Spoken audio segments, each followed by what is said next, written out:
Welcome back to the Deep Dive. Today we're looking at some really interesting sources, comparing two quite guarded traditions, the Druze esoteric path and Freemasonry. That's right. And we're pulling out some crucial shared wisdom between them. Our focus comes from, well, Chapter 5 of the source material we're using. It really digs into a principle that seems to bind them together, purity in deeds and intentions. And this isn't just about, being a good person superficially. It's presented as a really rigorous, practical, spiritual need. The text even calls it the alchemy of the inner self. That phrase, alchemy of the inner self, that's really what's driving our deep dive today. We want to understand why, in both these traditions, sincerity isn't just like a nice quality to have. It's framed as the absolute, non-negotiable foundation for any real spiritual progress. If your inner intention isn't pure, the outward act is, well, spiritually useless. Exactly. If we were to boil down the main takeaway right from the start, it's this. Just doing a good deed isn't enough. If that act comes from vanity or social pressure or, trying to gain something, it just doesn't count spiritually. It's considered empty. So for the Druze tradition, this idea is central to the soul's journey back to divine unity, what they call tawad. Precisely. It's fundamental to that path of return. And that really sets the bar much higher than just, say, secular ethics or everyday morality. Oh, definitely. It means your spiritual progress isn't judged by what others see, but by some kind of impartial, almost cosmic accounting of your inner state. Okay. And both systems really agree on this metaphysical point. Progress absolutely requires the initiate to cleanse the heart, to align their inner will with what they see as divine order. So external morality being seen as good, that's just a side effect. It's the visible result, yes, but it's not the cause of spiritual growth. That has to come from within. Okay, let's unpack this more, starting with the Druze. They seem to have this incredibly intense focus on the inner world. It sounds like everything really hinges on this concept of intention, the naya. It absolutely does. The Druze doctrine is frankly quite radical in saying that deeds are judged almost entirely by the niyya, the intention behind them. We're told in the Rasail al-Hikmah, their foundational texts, the epistles of wisdom, that the heart must be aligned with truth. All actions have to stem from a completely sincere desire to fulfill divine purpose. But practically, how can you even be sure about your own intention? I mean, if the standard is that high, isn't there a risk of getting totally stuck, always second-guessing every motive before you act? Well, that's the constant spiritual work, isn't it? The dangers highlighted are really subtle things like hypocrisy, just posturing, or even that very human urge for spiritual ambition. Wanting to be seen as good or spiritual. Exactly. Doing good deeds because it makes you look good or feel superior. The sources emphasize that only the divine can truly perceive these hidden, subtle motivations. It's an esoteric reading of religious commands about judgment by intention. So it's a kind of radical inner honesty, a constant self-check. I like the metaphor the source used about the soul being like a vessel. Yes, if that vessel is polluted with false motives, even the highest spiritual truths you try to pour into it just get corrupted immediately. They become useless for the person. So what does that mean for the initiated, the kukwal? It means a life dedicated to relentless inner work, constant purification. But interestingly, not through elaborate public rituals. No, it's more through things like meditation, unwavering honesty in dealings, selfless service, and importantly, silence. It's described as a slow, quiet kind of cleansing. Okay, so that sets up the Druze side, this intense, quiet internal focus. It sounds exhausting, honestly, that level of constant inner cleaning. It's demanding, certainly. So how does Freemasonry handle this? It's so full of ritual and very visible symbols.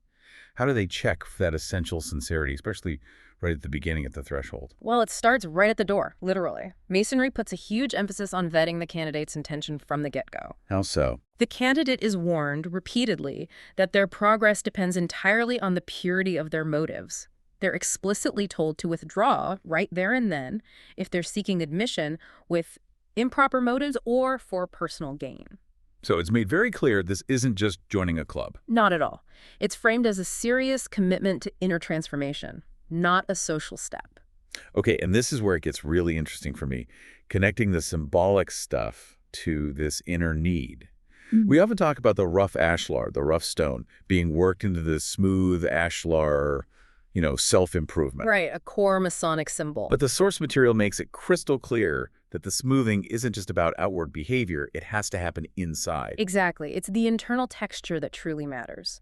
The outward smooth face is kind of meaningless if the core is still rough with ambition or selfishness. And there's a specific tool for that. Yes, the compasses. Symbolically, they're the tool for this inner work. They're meant to circumscribe the passions, to draw boundaries around those internal impulses that could taint the whole spiritual building project, so to speak. The lodge is famously built on the 4 cardinal virtues: temperance, fortitude, prudence, justice. But I'm understanding this correctly. Even those great virtues are basically ineffective unless they're grounded in sincerity. That's exactly it. Sincerity is the bedrock underneath those virtues. Speculative Masonry's goal is aligning thought, word, and deed with the will of the grand architect of the universe. You're building an inner temple. Okay. And if the heart, which you could think of as the trowel spreading the cement of brotherly love, if that heart is impure, the sources are blunt, the temple will not stand. Wow. That really drives home the difference both traditions make between the outer person and the inner person, what the world sees versus what only the divine sees. Yes, and the whole point of the esoteric path seems to be integrating those two, bringing them into alignment. For the Druze, does this explain why they tend to avoid big public religious displays? It does. Outer conformity to rules or rituals, without that sincere inner devotion, is seen as spiritually hollow, just an empty shell. That's why, as historian Kai Sphero notes, they emphasize private, inward practice over elaborate public ceremonies. So a small, simple act of kindness, if done with pure intention and maybe unseen by others, actually carries more spiritual weight than some grand gesture done for show. Precisely. Which, makes you think in today's world. Yeah. Does posting about your good deeds online instantly diminish their spiritual value? Are you corrupting the Naya the moment you seek that external validation, that like? Oof. Yeah, that definitely puts a spotlight on performing virtue online. It does, and Freemasonry has a parallel here with its emphasis on silence and secrecy. How so? There's this understanding that the really important spiritual journey happens in the quietude of the heart, away from public applause or scrutiny. Acting upon the square is about making sure your outward actions perfectly match that inner purity. It's fascinating how this idea pops up elsewhere, too. Oh, it's quite universal in mystical traditions. You see it clearly in Jewish Kabbalah with the concept of kavana. Focused intention. Exactly. Prayer without kavanah is described as being like a body without a soul, just empty words. And this influenced the Druze, too, through Sufism. Very likely, yes. In Sufi Islam, there's a strong focus on purifying the nafs, the ego self, so that all actions naturally arise from genuine sincerity. Rumi's poetry is full of the need for a clean heart that mirrors the divine, not just following rules. You can see this playing out dramatically in Masonic stories, too, can't you? Like the Master Mason degree. Absolutely. The story of Hiram Abif is a powerful dramatization of fidelity and motivation. His refusal to give up the Master's word, even when threatened with death. That wasn't about pride or stubbornness, according to the symbolism. It was born from a purity of duty, a complete alignment of his inner commitment and his outward refusal. It's symbolic martyrdom for the sake of principle rooted in pure intention. And the temple itself being built without the sound of tools. That directly represents the internal silent work we've been talking about. The stones have to be prepared elsewhere, silently, just like the Mason needs to prepare their inner intentions quietly, away from the noise of the world. Precisely. And the most sacred part, the Holy of Holies, that corresponds symbolically to the purified heart. Only the purified can approach. There's a Druze parallel there too, right? Only the initiated, the equal, can really access the deeper wisdom. Yes, ascending through layers towards that divine unity. But here's the catch, the big challenge. What's that? If achieving this purity gives you access to knowledge, secrets, maybe even rank within the group, doesn't that risk feeding the most dangerous part of the ego, spiritual pride? Ah, right. Believing you're superior because you have this knowledge or status? That seems like the ultimate subtle trap. Achieving mastery actually makes corrupting your intention more likely. It's a significant risk. The Druze teachings really stress humility as the only ground where purity can actually grow. The moment someone thinks they're superior due to their knowledge or rank, that thought itself corrupts their intention. How do they describe that? They use a metaphor likening the soul to water. It becomes stagnant and impure the moment it stops flowing and rests in self-regard. And how does Masonry try to counter that kind of spiritual ambition? Well, ideally, advancement in the lodge is structured around a willingness to serve and learn, not based on who's the most eloquent or self-promoting.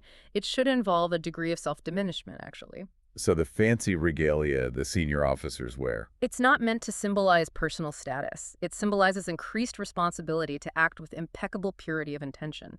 More is expected of them. And service itself becomes the test. Exactly. Service is the crucible. Acts of charity, hospitality, protecting others, these are where your true motivation gets tested. The Nusiba commentary on Druze ethics really hammers this home.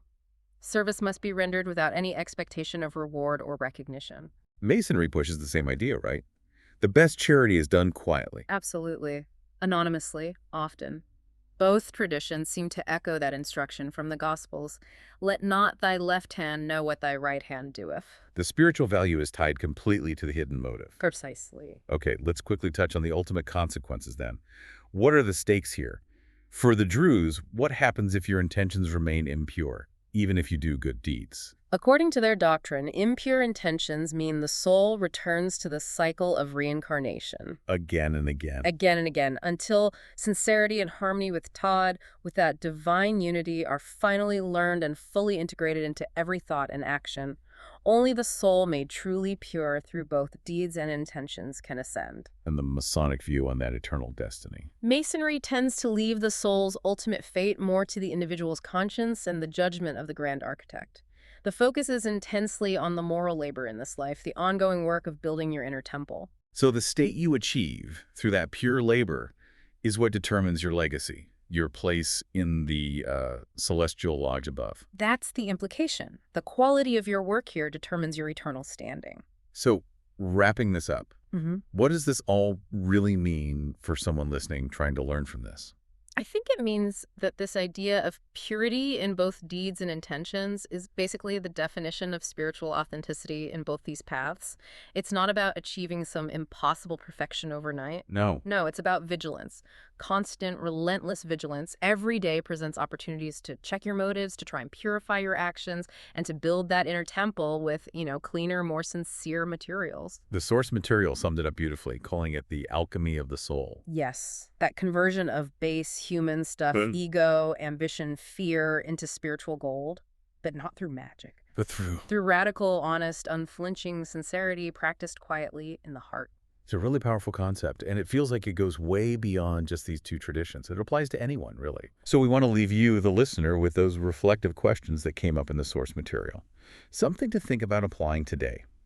First, how often do you genuinely pause and examine your motivations before you act or speak? Are they really aligned with integrity, with light, or maybe slightly tainted by ego or wanting something back? Tough question. And second, what tools or symbols could work for you as a daily reminder to purify your heart and your conduct? Maybe it's a Masonic symbol like the compasses or the square. Maybe it's the Druze emphasis on silence. Or maybe just remembering that rough ashlar inside that needs smoothing. Finding your own anchor for that inner check. Exactly. Well, thank you for taking this deep dive into some pretty profound sources with us today. We hope exploring this helps you in building your own inner temple, wherever you are on your path. We'll see you next time.